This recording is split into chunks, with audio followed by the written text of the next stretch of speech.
Welcome to This Explainer. Today, we're diving into an absolutely incredible true story. We're looking at the life of a farmer turned American hero, a man who answered the call of history without ever once seeking the spotlight. We are talking about Alvin C. York, the humble marksman of Tennessee. Have you ever wondered how a completely ordinary farmer ended up becoming one of the greatest American heroes of all time? Well, buckle up, because what we're exploring today isn't some exaggerated Hollywood script. It's a completely true historical account of courage, humility, and a man who honestly never set out to become famous. Part 1. The Unlikely American Hero and His Ordinary Life. To really understand York, we've got to look at the overarching trajectory of his life. His life began about as ordinarily as you could possibly imagine. Born in the rugged hills of Tennessee in 1887, he lived a pretty quiet life for decades, until 1917, when he was drafted into World War I. That leads us right to the focal point of our story, the legendary battle on October 8, 1918. And finally, the most telling part of his character. Post-war, he just returns home to Tennessee. Let's break this incredible journey down step by step. Part 2. Forged in rural Tennessee, the ordinary world. His foundation was built in a really tough, unforgiving environment. We're talking no shortcuts, no luxury, and definitely no easy road. Money was incredibly tight for the York family, which meant every single day required back-breaking work.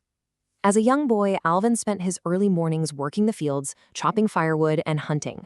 But he wasn't hunting for sport, right? He was hunting to literally feed his family. Survival was the name of the game.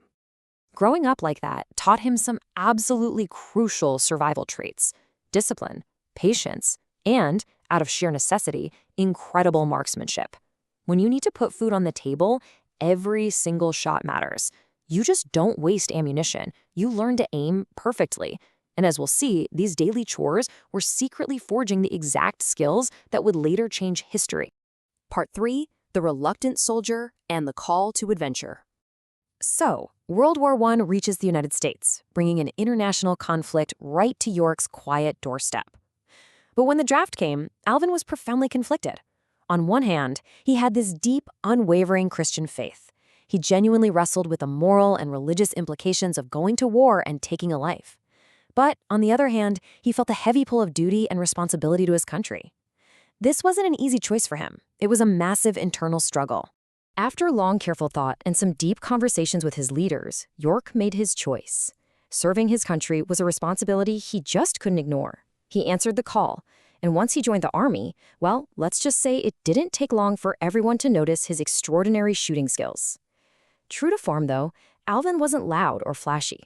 He was essentially the ultimate anti-diva of World War I. He wasn't trying to impress anybody. He just put his head down and focused on doing his job the absolute best he could. Part 4. October 8th, 1918. The Ordeal. October 8th, 1918. This is the exact day everything changed. Alvin's unit was assigned an incredibly dangerous mission on a battlefield in France. As the American forces pushed forward, they suddenly found themselves in a terrifying trap. They came under heavy, unrelenting enemy fire. The American attack completely stalled. Soldiers all around York were wounded. The situation was desperate, and honestly, for all intents and purposes, it looked almost impossible to survive, let alone win. But that is exactly when Alvin York stepped up. To neutralize this massive threat against all odds, he relied on 3 things. First, instead of giving in to the absolute terror around him, he stayed completely calm under intense pressure. Second, tapping into those days in the Tennessee hills, where every shot mattered for his family's survival, he aimed carefully. And third, he stayed focused on one goal: protecting his soldiers. His quick thinking and remarkable accuracy under fire helped his unit overcome this near-impossible situation. Against all odds, the mission succeeded. Which brings us to Part 5, Honor Beyond the Battlefield, the Return and Legacy. So what happens after you pull off a miracle? Well, military leaders were utterly amazed. His courage, determination, and ability to stay calm in the middle of total chaos became one of the most talked about moments of the entire war. For his extraordinary actions, Alvin C. York was awarded the Medal of Honor, the absolute highest military award in the United States. He was now a certified, undisputed national hero. But here's the thing that made Alvin truly special. He never let the fame change who he was. People were offering him massive business deals, giving him countless ways to make serious money from his sudden fame. But Alvin turned most of them down. He firmly believed that honor wasn't something you could sell. Instead, he went right back home to Tennessee.